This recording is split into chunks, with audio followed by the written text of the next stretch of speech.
Hello everyone, myself Anil Kumar Suman और मैं आज 5th एपिसोड लेके आ रहा हूँ। बीपीएससी टीचर के रिलेटेड बहुत ही इंपॉर्टेंट क्वेश्चन का एक एपिसोड है और ये 90 क्वेश्चन का एपिसोड होगा। होपफुली आपको बहुत पसंद आएगा। वन बाय वन हम लोग डिस्कशन करेंगे। क्वेश्चन नंबर 1 से स्टार्ट करते हैं। क्वेश्चन नंबर 1 इज, इसमें मैच करना है राजा राम मोहन राय कौन सा समाज का स्थापना किया था या कौन सा मिशन का।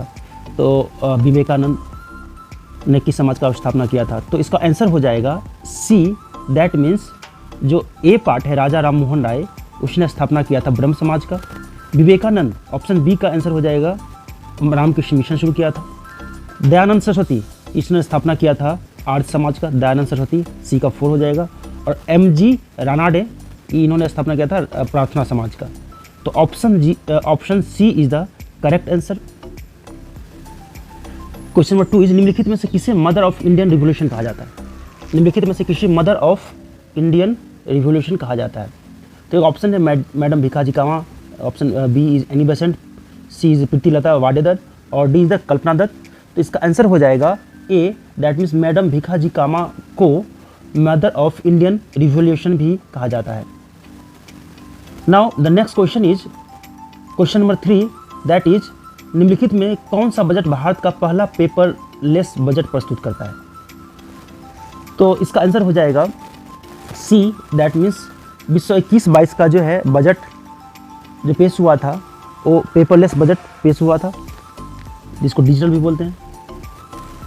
Now next question is question number 4, that is, भारतीय लघु उद्योग विकास बैंक अधिनियम निम्नलिखित में से किस वर्ष पारित किया गया था। तो इसका आंसर हो जाएगा 4th का question D part, that means 1989। इसका ऑप्शन मिसमैच किया हुआ है। 1989 is the correct answer. Now the next question is, अधोलिखित में से कौन सा ताम्र पाषाणिक ग्रामीण संस्कृति प्राचीनतम है। कौन सी ताम्र पाषाणिक ग्राम संस्कृति प्राचीनतम है। तो ऑप्शन इज कायथा संस्कृति, जौरबे संस्कृति या फिर मालवा संस्कृति।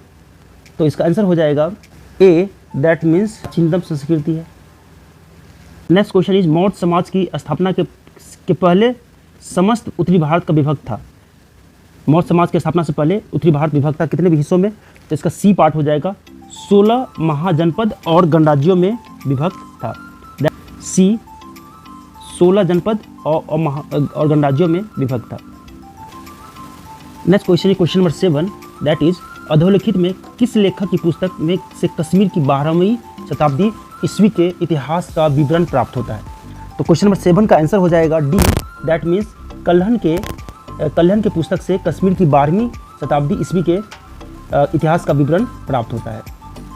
Now the next question is question number 8, that means, Delhi के किस सुल्तान ने सिकंदर द्वितीय सानी की उपाधि धारण की थी। इसका आंसर हो जाएगा A. That means Alauddin Khilji. Alauddin Khilji ने सिकंदर द्वितीय की उपाधि धारण की थी। नेक्स्ट क्वेश्चन इज, सुदर्शन झील का निर्माण किस शासक के काल में हुआ था। सुदर्शन झील का निर्माण किस शासक के काल में हुआ था। तो क्वेश्चन 9 का आंसर हो जाएगा सी। दैट मीन्स चंद्रगुप्त के काल में सुदर्शन झील का निर्माण हुआ था। Next question is question number 10, that is, Pushyabhuti राजवंश की वंशावली अधोलिखित किस राजा के नाम से प्रारंभ होती है। पुष्यभूति राजवंश की वंशावली अधोलिखित में किस राजा के नाम से प्रारंभ होती है। तो पुष्यभूति राजवंश की वंशावली, ऑप्शन डी, दैट मीन्स नरवर्धन राजा के नाम से प्रारंभ होती है। नरवर्धन। तो option D is the correct answer.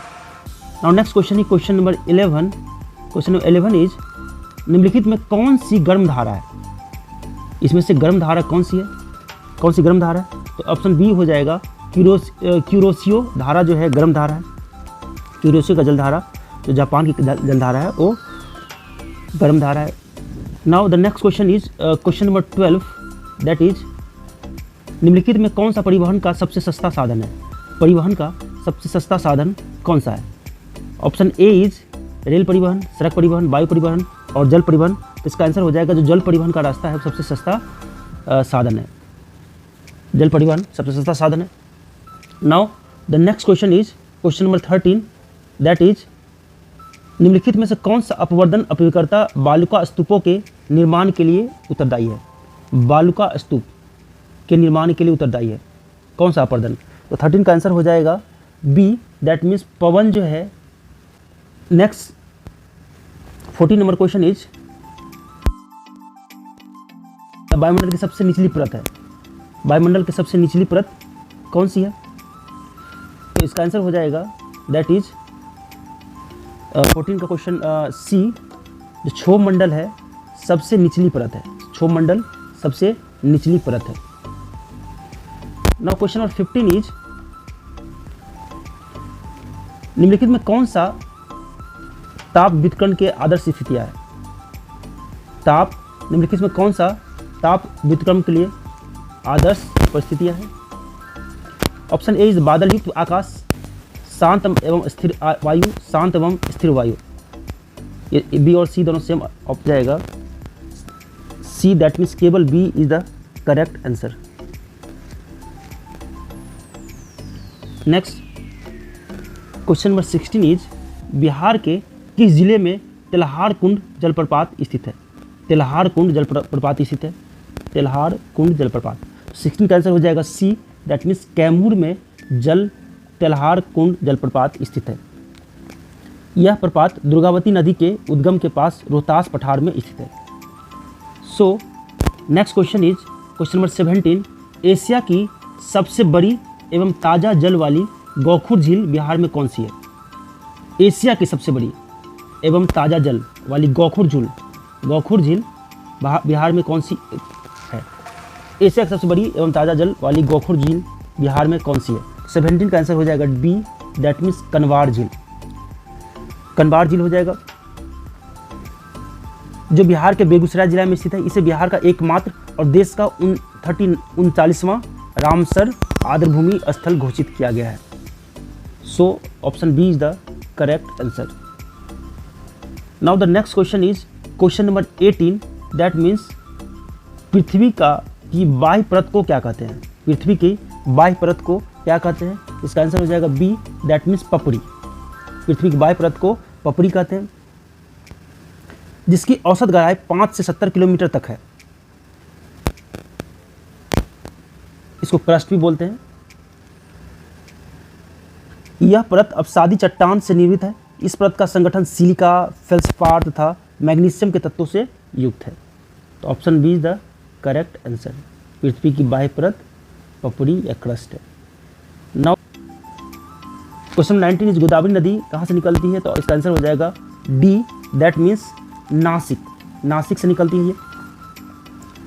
Godavari दक्षिण भारत की प्रमुख नदी है। यह नदी दूसरी प्रायद्वीपीय नदियों में से सबसे बड़ी नदी है। यह दक्षिण गंगा भी कहा जाता है। इसकी उत्पत्ति महाराष्ट्र के नासिक जिले में स्थित पश्चिमी घाट में त्रयंबक पहाड़ी से हुई है। इसकी लंबाई प्रायः 1465 किलोमीटर है। सो गोदावरी नदी मीन्स नासिक से, इसका लंबाई है 1465।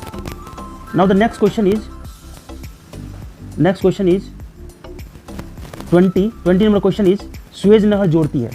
सुएज नहर जोड़ती है, इसका हो जाएगा बी, भूमध्य सागर और लाल सागर को ये जोड़ती है। सुएज नहर जोड़ती है भूमध्य सागर और लाल सागर को। सुएज नहर लाल सागर और भूमध्य सागर के संबंध करने वाली एक नहर है। सन 1858 में एक फ्रांसीसी इंजीनियर फर्डिनेंड की देखरेख में सुएज नहर का निर्माण शुरू हुआ था और 16 वर्षों में बनकर तैयार हो गया था। यह नहर 168 किलोमीटर लंबी, 60 मीटर चौड़ी और औसत 16.5 मीटर गहरी है। सन 1869 में यह नहर यातायात के लिए खुल गई थी। तो हमें याद रखना है 1858 में फ्रांसीसी इंजीनियर फर्डिनेंड के देखरेख में सुएज नहर का निर्माण हुआ था और 10 वर्ष में बनकर तैयार हुआ था। यह 168 किलोमीटर लंबी है, 168 किलोमीटर लंबी है, 60 मीटर चौड़ी तथा 16.5 मीटर गहरी है। नेक्स्ट इज क्वेश्चन नंबर 21, निम्नलिखित में से कौन सा संविधान के 73rd संशोधन में सम्मिलित है? संविधान के 73वें संशोधन में कौन सा सम्मिलित है? ऑप्शन ए जिला पंचायत, ऑप्शन बी इज क्षेत्र panchayat, option C is gram panchayat या डी इज नगर निगम। इसका आंसर हो जाएगा ए, दैट मीन्स भारत का संविधान ए बी सी तीनों आंसर सही है। जिला पंचायत, क्षेत्र पंचायत और ग्राम पंचायत ये तीनों से संबंधित है। ए बी सी इसका सही आंसर हो जाएगा। जिला पंचायत से संबंधित है, क्षेत्र पंचायत से भी, ग्राम पंचायत से भी संबंधित है। और नेक्स्ट इज क्वेश्चन नंबर 22। भारतीय संविधान के अनुसार निम्न में से किससे अपशिष्ट शक्तियां प्रदान की गई है? तो 22 का आंसर हो जाएगा डी, दैट मीन्स केंद्र को अपशिष्ट शक्तियां प्रदान की गई है। अपशिष्ट शक्तियां एक वह शक्तियां होती है जिनका वर्णन संविधान की 9वीं अनुसूची में नहीं किया गया है। भारतीय संविधान में कनाडा के संविधान के अनुसार यह शक्ति केंद्र को प्रदान की गई है, जबकि अमेरिकी संविधान में यह शक्ति राज्य को प्रदान की गई है। Next question is 23, that means संविधान सभा का संवैधानिक सलाहकार कौन था? संविधान सभा का संवैधानिक सलाहकार कौन था? तो 23 का आंसर हो जाएगा B, that means doctor BN Rao संविधान सभा का संवैधानिक सलाहकार था। सी राव एक ICS ऑफिसर थे और अनेक भाषा के ज्ञाता थे। संवैधानिक सलाहकार थे डॉक्टर BN राव।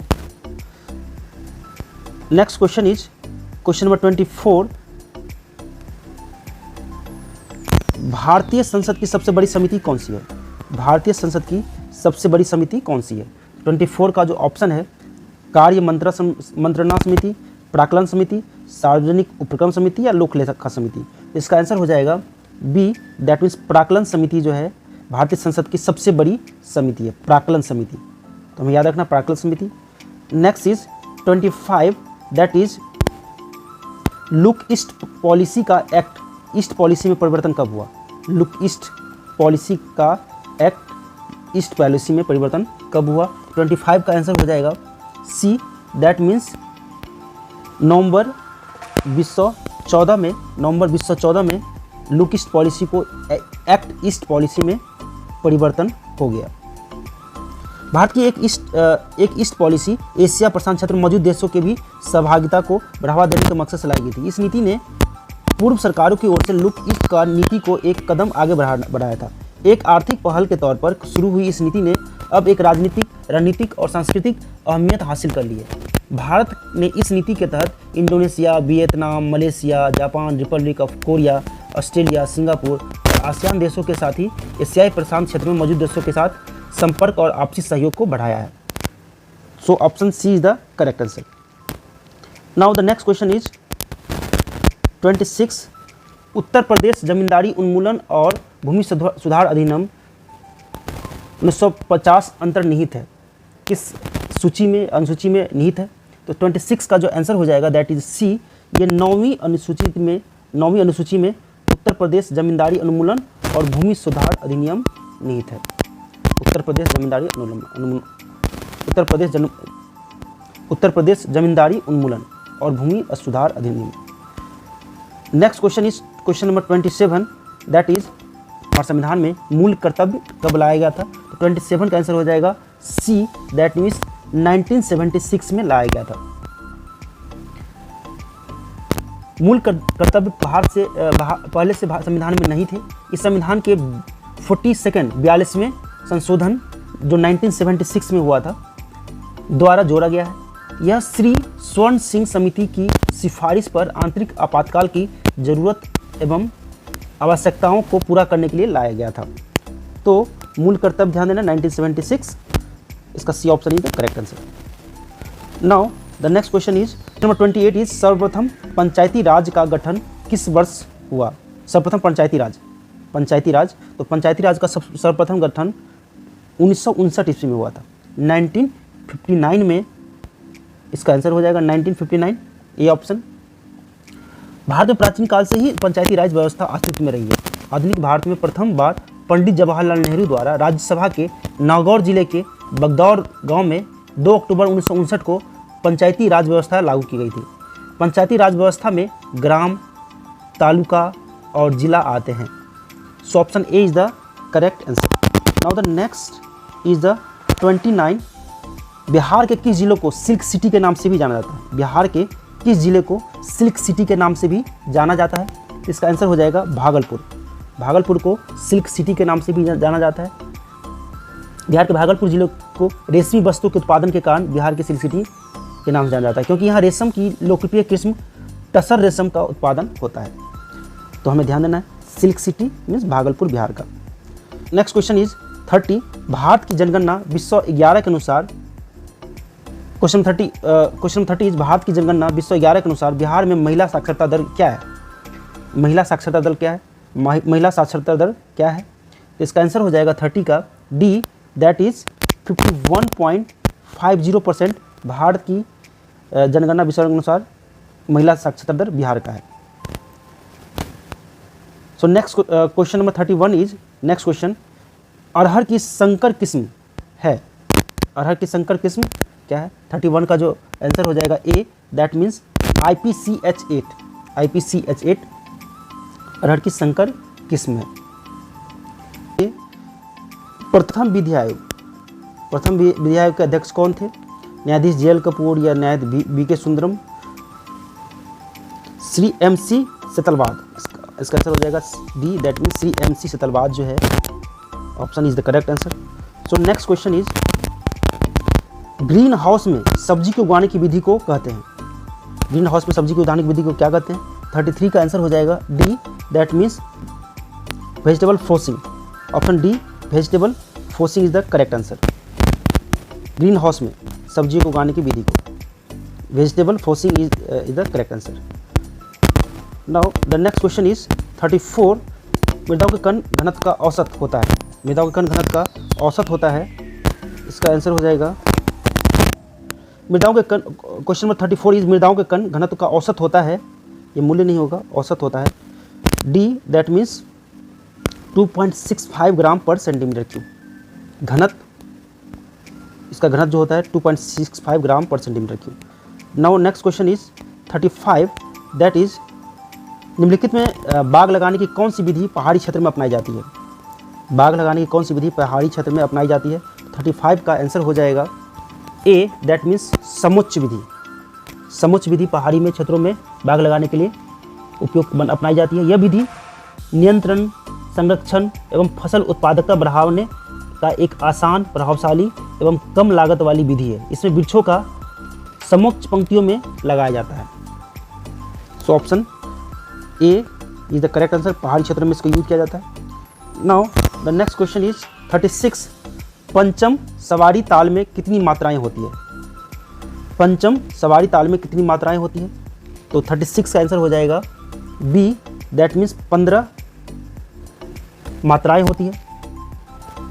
इसको कह सकते हैं धी ना धी धी, काता धी धी ना धी धी ना, तीक्र ईना तिरकिट तूना कथता धी धी ताधी Dhina.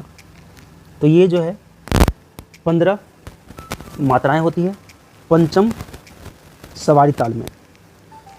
Next question is question number 37, Vande Mataram देश गान का रचयिता कौन है? तो इसका आंसर हो जाएगा Bankim Chandra Chatterjee, that means A option is the correct answer. Now next is question number 38, raga Bhairav. राग भैरव का गायन समय क्या है? राग भैरव का गायन समय कब है? 38 का आंसर हो जाएगा सी, दैट मीन्स प्रातःकाल। प्रातःकाल में राग भैरव का गायन किया जाता है। सुबह 4 से 7 बजे तक राग में 7 स्वर लगते हैं, इसलिए इसकी जाति संपूर्ण मानी जाती है। इसमें इस राग में रे और ध स्वर कोमल होते हैं। Now next question is 39, Bharat में यदि एक राज्य एक चुनाव लागू किया जाता है तो भारतीय संविधान के किस अनुच्छेद में संशोधन की आवश्यकता होगी? भारत में यदि एक राज्य एक चुनाव, तो इसका आंसर हो जाएगा 39 का सी, दैट मीन्स अनुच्छेद 356। 39 का जो C part is the correct answer, अनुच्छेद 356। अनुच्छेद 356 सहित कई अनुच्छेदों को संशोधन करने की आवश्यकता होगी। अनुच्छेद 356 के अंतर्गत राष्ट्रपति को किसी भी राज्य की सरकार को भंग करने की शक्ति प्राप्त है, अर्थात राज्य में संवैधानिक तंत्र की विफलता के संदर्भ में राष्ट्रपति शासन लागू किया जाना। अतः इसी प्रावधान के कारण एक राज्य एक चुनाव का व्यवस्था को लागू करने की में कठिनाई होगी। सो एक राज्य एक चुनाव यदि लागू किया जाता है तो अनुच्छेद 356 में संशोधन की आवश्यकता होगी। 39 का C option is the correct answer. Now the next is 40, question number 40। विशिष्ट मृदा में मृदा वर्ग कणों के अपेक्षित अनुपात को क्या कहते हैं? विशिष्ट मृदा में मृदा वर्ग कणों के अपेक्षित अनुपात को क्या कहते हैं? 40 का आंसर हो जाएगा ए, दैट मीन्स मृदा कणाकार। ओलंपिक खेलों का ये जो आदर्श वाक्य है जिसका अर्थ है तेज, उच्च और मजबूत। तेज इसका मतलब होता है तेज, इसका मतलब उच्च, और इसका मजबूत इसका अर्थ होता है मजबूत। यह वाक्य अंतर्राष्ट्रीय ओलंपिक परिषद के संस्थापक पियरे डे कोबर्टीज द्वारा प्रस्तावित किया गया था। ओलंपिक झंडे पर 5 वृत्त है जो 5 महाद्वीपों को इंगित करता है। इसमें तो इसका आंसर हो जाएगा ए, ओलंपिक आंसर ए ये है ओलंपिक खेलों का आदर्श वाक्य, तेज, उच्च और मजबूत। इसका मतलब next question is 42, that is निम्नलिखित में से कौन अर्जुन पुरस्कार विजेता है? अर्जुन पुरस्कार पुलेला गोपीचंद, दारा सिंह, विशेष भृगवंशी या प्रदीप खालको। तो 42 का आंसर हो जाएगा ए, पुलेला गोपीचंद अर्जुन पुरस्कार विजेता है। भारतीय राष्ट्रीय बैडमिंटन के कोच पुलेला गोपीचंद अर्जुन पुरस्कार से विजेता है। इन्हें यह पुरस्कार वर्ष 2000 में दिया गया था। गोपीचंद प्रकाश पादुकोण के बाद all India open badminton championship जीतने वाले दूसरे खिलाड़ी थे। इन्होंने चीन के चेन होंग को हराते हुए वर्ष 2001 में यह प्रतियोगिता जीता था। So option A is the correct answer. Now the next question is 43, that is मनोरंजन कितने प्रकार के होते हैं? मनोरंजन कितने प्रकार के होते हैं? Next question is 43 and this is मनोरंजन कितने प्रकार के होते हैं? मनोरंजन कितने प्रकार के होते हैं? तो आंसर इसका हो जाएगा डी, 5 प्रकार के होते हैं मनोरंजन। नेक्स्ट क्वेश्चन इज 44, निम्नलिखित में से कौन सा आसन घुटनों के शक्ति के लिए अच्छा होता है? घुटनों की शक्ति के लिए अच्छा होता है घुटनों की शक्ति के लिए। 44 का आंसर हो जाएगा D, that is vajrasana. Vajrasana जो होता है घुटनों की शक्ति के लिए अच्छा होता है। Now next question is 45, that is प्रथम राष्ट्रीय खेल विश्वविद्यालय कहाँ खोला गया? राष्ट्रीय खेल विश्वविद्यालय कहाँ खोला गया? तो 45 का आंसर हो जाएगा बी, ये मणिपुर में खोला गया। यह एक केंद्रीय विश्वविद्यालय है। इसका शिलान्यास प्रधानमंत्री नरेंद्र मोदी द्वारा 16 मार्च 2018 को किया गया था एवं जून 1918 में राष्ट्रपति द्वारा राष्ट्रपति खेल विश्वविद्यालय अध्यादेश 2018 की अनुमति देने के बाद इसकी स्थापना हुई थी। इसका मणिपुर करेक्ट आंसर हो जाएगा। नेक्स्ट इज 46, दैट इज संतुलित आहार में सुरक्षात्मक पोषक तत्व है। संतुलित आहार में सुरक्षात्मक पोषक तत्व है। तो 46 आंसर हो जाएगा दैट इज विटामिन और खनिज लवण। विटामिन और खनिज लवण is the correct answer.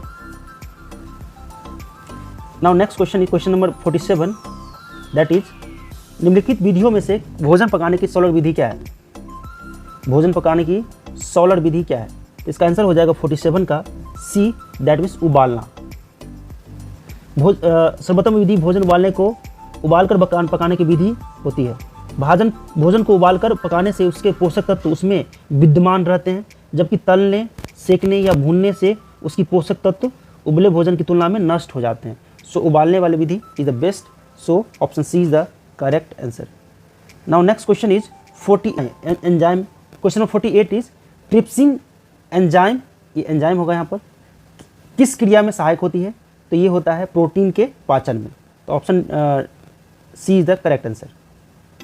Next is 49, that is चेचक के विषाणु का नाम बताइए। तो 49 का आंसर हो जाएगा C, that means variola virus. चेचक के विषाणु का नाम है वेरियोला वायरस। तो option C is the correct answer, चेचक के विषाणु। Now question number 50 is safer विधि का उपयोग किया जाता है। सेफर विधि का, तो इसका आंसर हो जाएगा सी, रोगी के पानी में डूबने पर। तो 50 का आंसर हो जाएगा सी। ये विधि पानी में डूबने, दम घुटने, बिजली का झटका लगने आदि या कृत्रिम सांस देने की एक विधि है। इस विधि में दुर्घटनाग्रस्त व्यक्ति को पेट के बल लेटाकर उसके पीठ पर इस प्रकार दबाव डाला जाता है जिससे उसके फेफड़ों पर दबाव पड़े और फेफड़ों में भरी हुई हवा बाहर निकल जाए। इस विधि के अलावा सिल्वेस्टर लोबार्ड की रॉकिंग या इब्स विधि का प्रयोग भी कृत्रिम सांस देने के लिए किया जाता है। तो 50 का 6 आंसर हो जाएगा, रोगी के पानी में डूबने पर। तो ये कोई 50 क्वेश्चन का एक सीरीज था। होपफुली आप सबको पसंद आएगा। Thank you.